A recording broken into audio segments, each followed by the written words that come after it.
अभी ना मुझे हाल फिलहाल में अपने एक रिलेटिव के यहाँ जाने का मौका मिला। मौका क्या मिला, ये कह लिए सौभाग्य प्राप्त हुआ। ऐसा शब्द मैं क्यों कह रहा हूँ ये मैं आगे आपको बताऊंगा। कि हम लोग जब गए तो अर्ली मॉर्निंग मैंने उनसे पूछा कि आपका बच्चा कहाँ पे है, तो बोले कि वो ब्रेकफास्ट कर रहा है। अगर वो ब्रेकफास्ट कर रहा है तो मैंने कहा चलिए आज मिलते हैं आपके बच्चे से। और हाँ, सबसे बड़ी बात ये कि अभी उन्होंने मुझसे थोड़े दिन पहले ये पूछा था कि मेरे बच्चे की ना इम्यूनिटी बड़ी वीक है, बच्चा मेरा बड़ा कमज़ोर है और बहुत जल्दी जल्दी बीमार पड़ता है। तो मैंने उनको कुछ चीज़ें बताई थी कि अगर आप अपने बच्चे को खिलाएंगे तो हो सकता है उसकी इम्यूनिटी अच्छी हो और बच्चा कम बीमार पड़े।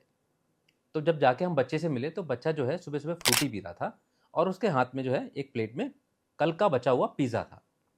तो जब मैंने फादर से पूछा, मैंने कहा ये ब्रेकफास्ट का टाइम है और बच्चा हमारा फ्रूटी पी रहा है और साथ में पिज़्ज़ा खा रहा है, तो वो बड़े आराम से, जिसमें मतलब कोई दिक्कत नहीं थी उनको, वो बोले कि हाँ ये है तो देखिए फ्रूटी है तो क्या हुआ, हमारा बच्चा फ्रूट तो ले रहा है, जूस तो ले रहा है। और मैंने कहा चलिए वो जूस ले रहा है और ये क्या है, पिज़्ज़ा। बोले वो कल का बचा था और बच्चा हमारा बहुत जिद कर रहा था तो हमको उसकी जिद के आगे देना पड़ा। तो ये छोटा सा वाक्य मेरे दिमाग में गूंजा, तो मैंने कहा ये सब चीज़ें आपसे शेयर करनी चाहिए सबसे, कि हम अपने बच्चों को कहाँ ले जा रहे हैं, हम अपने बच्चों को क्या खिला रहे हैं और क्यों खिला रहे हैं। क्या हम अपनी बच्चों की जिद के आगे झुक जाएं, या वास्तव में हमको नहीं मालूम कि हमें क्या खिलाना है क्या नहीं खिलाना, या हम जान के भी अनजान बन रहे हैं। तो मैंने कहा चलो ये मैं आज आपसे लोगों से सबसे डिस्कस करता हूँ कि हम अपने बच्चों को जाने अनजाने कुछ ऐसी चीज़ें खिला रहे हैं जो इम्यूनिटी तो छोड़िए, बच्चे का बंटाधार कर रही है। तो सबसे पहले तो हम लोग ये जान लेते हैं कि Frooti is not a fruit and Frooti is not a juice. Frooti ना तो फ्रूट्स की श्रेणी में आती है, ना ही वो जूस की श्रेणी में आती है, उसमें कोई जूस नहीं है। ओनली केमिकल है जो हम जाने अनजाने या जान कर भी हम अपने बच्चों को पिला रहे हैं, जो कि बच्चों की सेहत के लिए सबसे खराब चीज़ है। एक और चीज़, जो रियल जूस, वो भी हम लोग अपने बच्चों को खूब पिलाते हैं। या हम लोग जब बीमार पड़ जाते हैं या हमारा कोई मिलने जुलने वाला बीमार पड़ जाता है, तो सबसे पहले हम लोग क्या करते हैं, जूस की बॉटल या जूस के डिब्बे लेके चले जाते हैं। तो आप ये समझ लीजिए वो सब एक केमिकल है। आप देखिए, लिटरेचर पढ़िए, गूगल सर्च करिए, देखिए कि हम लोग क्या खिला रहे हैं बच्चों को, किस तरफ ले जा रहे हैं बच्चों को। और दूसरा, क्या था उस बच्चे के पास, पिज़्ज़ा। चलिए हम ये नहीं कहते हैं पिज़्ज़ा खाना गलत बात है या नहीं खिलाना चाहिए, कभी कभी जरूर खिलाना चाहिए, पर उसको रोज़ नहीं खिलाना चाहिए। दूसरी बात, बासी पिज़्ज़ा जो एक दिन पहले का था। कहा यह जाता है जो भी खाना हम लोग खाएं वो फ्रेश खाएं। विदिन ने 4 से 5 घंटे 6 घंटे के अंदर बना हुआ खाना खा लेना चाहिए। पुराने जमाने में भी कहा जाता, देखिए खाना भी इसलिए 2 से 3 टाइम बनता था पहले घरों में, और अभी भी बनता है।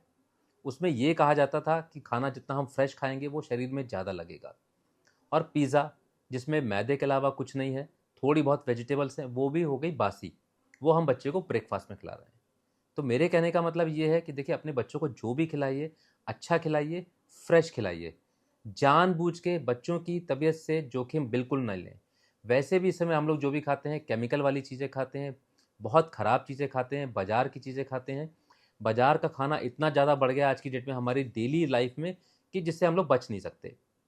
तो हम लोग इतना तो कर ही सकते हैं, नहीं अपना ध्यान रख सकते तो हम अपने बच्चों का ध्यान तो रख सकते हैं, कि उनको क्या खिलाना है, कितना खिलाना है, कितनी बार खिलाना है और कैसा खिलाना है। कोशिश कीजिए कि अपने बच्चों को फ्रेश खाना खिलाइए। कोशिश कीजिए अपने बच्चों की डाइट में फ्रूट्स की अवेलेबिलिटी ज़्यादा हो। कोशिश कीजिए कि आपके बच्चों की डाइट में वेजिटेबल्स ज़्यादा हों। कोशिश कीजिए कि आपके बच्चों की डाइट में मिलेट्स ज़्यादा हो। मिलेट्स मतलब मोटा अनाज, किसी भी फॉर्म में हो, फिर वो ज़्यादा से ज़्यादा हो। हाँ, सबसे बड़ी चीज़ कि हम लोग क्या नहीं खिलाते, कि हमारा बच्चा तो ड्राई फ्रूट्स बिल्कुल नहीं खाता। हम बहुत कोशिश करते हैं लेकिन वो खाता ही नहीं, थूक देता है। सर, कोशिश नहीं करनी है। जैसे आप कोशिश पिज़्ज़ा खिलाने की करते हैं ना, वैसे ही कोशिश उसको ड्राई फ्रूट्स खिलाने की कीजिए। वैसे ही कोशिश उसको मिलेट्स की करिए। वैसे ही कोशिश उसको वेजिटेबल्स की करिए, फ्रूट्स की करिए, फ्रेश जूसेस दीजिए। ये सब हम देंगे ना, तो इम्यूनिटी हमारे बच्चों की बढ़ जाएगी। बहुत सी पुरानी चीज़ें हैं जिनको हम लोग इस्तेमाल ही नहीं करते। तिल का हम लोग इस्तेमाल ही नहीं करते। बेसन के लड्डू का हम लोग इस्तेमाल ही नहीं करते। गोंद के लड्डू का हम लोग इस्तेमाल ही नहीं करते। सर, इम्यूनिटी इन्हीं सबसे बढ़ती है। यही सब चीज़ें खिलाई जाती हैं इम्यूनिटी के लिए, और बाहर की कोई चीज़ नहीं होती।